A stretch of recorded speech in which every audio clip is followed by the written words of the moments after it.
And tonight, firefighters in Southern California are battling a massive wildfire. The fire broke out Wednesday in Orange County and destroyed or damaged more than 24 homes and injured 2 firefighters. The blaze, driven by California's drought and those windy conditions, has burned through nearly 200 acres and continues to threaten coastal Orange County homes.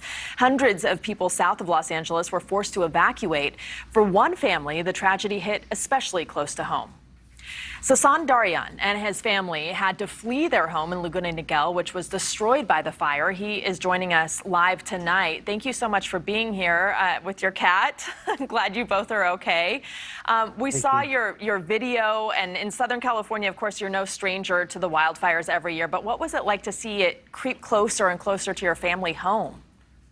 Yes, well, in that particular area, we never considered that canyon to be any sort of threat to wildfire throughout since 1994 when we moved there. So it was just a surreal experience because of the speed, the exponential speed. As I posted in the videos when I was recording, we should have gotten out a few minutes earlier because at the end, feeling the heat just rushing at us, getting in the car, my daughter feeling that there was embers of fire on us, we had to pat ourselves down. Fortunately, no injuries or deaths for anyone in the community and in the city, and firefighters, everyone included. Yeah, and in a situation like this, you look for things to be grateful for, but your daughter actually had sparks on her, right? Yes, she's not here right now, but she was with me. So she's 7 years old. She mentioned it to me. She said, "Dad, we're on fire." I'm like, "What are you talking about?" And then I started feeling myself, and we had sparks and we were rushing out. So I've seen the solar eclipse up north when it happened a few years back. It was, the sky had just turned completely red. The sun's sort of like a partial eclipse, and it was a surreal experience. Like I said, too close for comfort, especially at the end. We should have evacuated the 10 minutes earlier that they were mentioning on the helicopters. And fortunately, again, we're fortunate that no one got hurt. Yeah, very fortunate. So is there anything left of the family home? No, I mean, it's like, it reminded me of, it's like if you ever were on top of an ancient ruins, you see a bunch of columns still standing, but everything else demolished. And that's exactly what it was when I went back and visited. And I'm actually going to go back again today with my brother in just a short while. We have to park far away to be able to go because the street is still closed to cars. And well, fortunately, like I mentioned, we have insurance that's going to cover it. Loss of memories that can't be replaced, items like that. But like I said, things will be okay. We must, but this is a problem that's going to continue because of weather change, climate change, and everything. Yeah, like I said, every year in Southern California, you all battle those fires with the Santa Ana winds. Were you able to take anything with you, or did you just have to flee right away? If I really thought that's the exponential speed of the wind, the way the wind was so bad that day, extraordinary.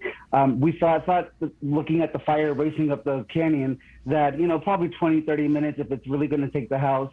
But it happened within a 5-minute period where we just had to go within that 5 minutes. I felt the heat rushing up on my body. And when I felt the heat of the fire, that's the point, get out. So I rushed out with my daughter, went and grabbed my dad in the backyard because he's thinking if he has a hose he can fire down some embers or something. It just rushed out as fast as we could, and I think 75% of the houses or 80% of the houses and on that side facing the canyon were either destroyed or damaged. And like you said, you have insurance, everyone's alive and okay. That's the important thing. But when you think of the things that you maybe miss the most, the things that are sentimental to you, that have an emotional connection for you, what do you think of?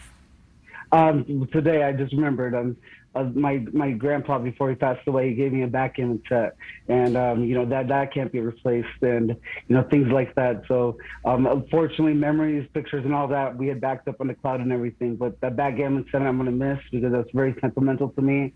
And as time goes on, and I think about the yearbooks, of course, are gone and all that.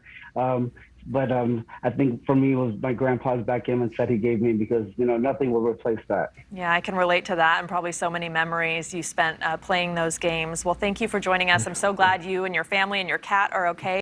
Sasan Darian, thank you. Thanks for watching. Click the red subscribe button below so you can get more of NewsNation's fact-driven, unbiased coverage.